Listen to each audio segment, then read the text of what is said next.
Hey guys, Henry here from Product Creation Formula. In this video, we're going to be talking about how to quickly and easily edit a PLR ebook and a PLR video. Now, this is going to be a part of a course that I'm creating, and these are just two small parts of the entire course.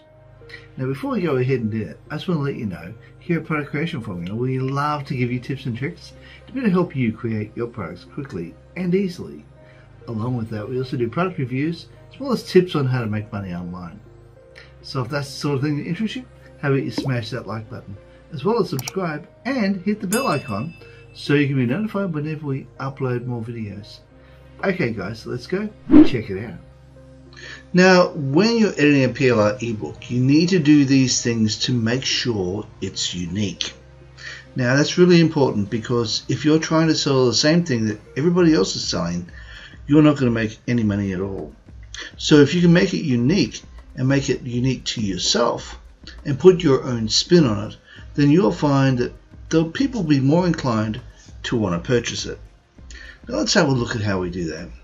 First thing you're going to need to do is change the title and the subtitles. So once you've done that, you go in to the book, you change the title of it as well as the subtitles, as well as go in and change all the titles inside the book as well. You can change the cover image in your ebook. I would strongly suggest you do that because that is really important. Then you change the hyperlinks. Now that's important primarily because changing the hyperlinks will allow you to make sure that the links work and that they're up to date. Also, I would strongly suggest write an introduction of your very own. By writing the introduction of your very own, you make it more personal and people are going to relate to you much better. Also, add about 5 or 6 paragraphs of your very own in each chapter, so as it becomes more unique. Then you personalize it by adding your own stories. Also, you can use an article spinner like QuillBot or Spin Rewriter to change the content altogether, just to make it even more unique. And you use your own words if you wish to. If you don't want to spend the money on QuillBot or Spin Rewriter, you can use your own words and just rewrite it in your own words. And I do that by using Dictate on Microsoft Office Word. And then you can also make sure you change between 70 to 80% of the ebook. It may seem like a little bit more work, which it is, but it pays off in the end. The next thing you need to do is use affiliate links to add an extra income stream. So when you have links inside the ebook, make sure that you put affiliate links in there so you can make an extra income when people decide to purchase from those links. Also, create a resource page to help your readers, and they can also be affiliate links too. Last but not least, add images and columns to improve your ebook. Now allow me to show you how to do that. It's really quite simple. Right now, I'm going to be using this particular ebook as an example. Now what we're going to be doing is we're just going to scroll down, and as you can see, it's just black text on a white background with a green heading. It's kind of boring really when you look at it, and as you go through, it's all the same all the way through from the beginning to the end. Now my strong suggestion would be change it up to make it a lot more interesting. Now let's go past the introduction and we'll go to Intro to YouTube Ads. Now what I would suggest you do is you grab hold of this section just here and you scroll down, highlight over the top of this, and then go over here to Layout. And over here on the fourth one on the left hand side is you click on there and then you go over here to columns.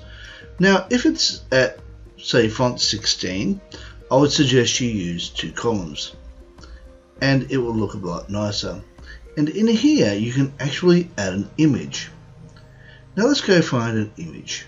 Now to do that you can go here to Insert, and go over here to Pictures, scroll down here to Stock Images or Online Pictures. I'm going to go here to Online Pictures. Now these pictures here are commonly known as Creative Commons, so you'll be okay to use these in your ebook. Now one of the things I'm going to type in here is YouTube. And hit enter. And there we have some lovely images that we can use. I might use this one here, seeing it's the most up-to-date looking one. And we can now hit insert. And as you can see, it's got the Creative Commons section just there, so I'll just click on those words just there, click on the bottom box so it becomes a solid line, and then I can just delete that section just there, and there we have it. And it fits just nicely inside that section just there. Now if it does cover too much of the page, you can always shrink that image down. And as you can see, that has already changed it quite a lot. Now another thing you can do is if you decide to make this text smaller, let's say it's font 12, let's show you what else you can do with that. I'm going to be making that font 12, so going over here. Then what you can do is go back over here to layout, go here, and then you can make it 3 columns. And this way you can fit 3 columns in here, and you can have a base image just here that takes up the entire page. And it looks far more professional. It looks more like a magazine, something people purchase. And this is how you would want to make your ebook look, so as it makes it not only more unique, but it gives it a more professional look, and people will be more inclined to purchase from it. And I would strongly suggest with these ones, you can see that they have hyperlinks here. If you can turn these hyperlinks into affiliate links if you can. If not, then you can just change those links to make sure that they are more modern and that they're working. Let's take a look at what needs to be done here. My first suggestion would be take out the sound and dub your own voiceover of the video. This way it becomes your unique product. Now another thing you can do is add personal branding, such as your own logo or your own cover pages, and this way it becomes unique to you as well. Now another thing you can do is sit in front of the camera and actually introduce the video yourself. If you personally introduce a video and you do your own voiceover, then you'll find that it becomes far more relatable to the person who is watching the video. Another thing you can do is add 2 videos together to make a longer video if you wish to, and then you can then upload it into YouTube. My suggestion would be that if you're going to be creating YouTube videos, then if you're creating a very short video, maybe a 2 or 3 minute video, then you can splice 2 of them together, and as long as you're using your own voice, you can add that to YouTube, and it's perfectly unique content to you. I would also suggest you also insert your own B-roll to the video to make it more unique. And then the last thing I would suggest you do is you transcribe the video and change it using things like QuillBot, or even get a voiceover artist to voice the video once you have changed the text. Alright guys, that's it for this particular video, and I will see you in the next one. Thanks for watching. Bye for now.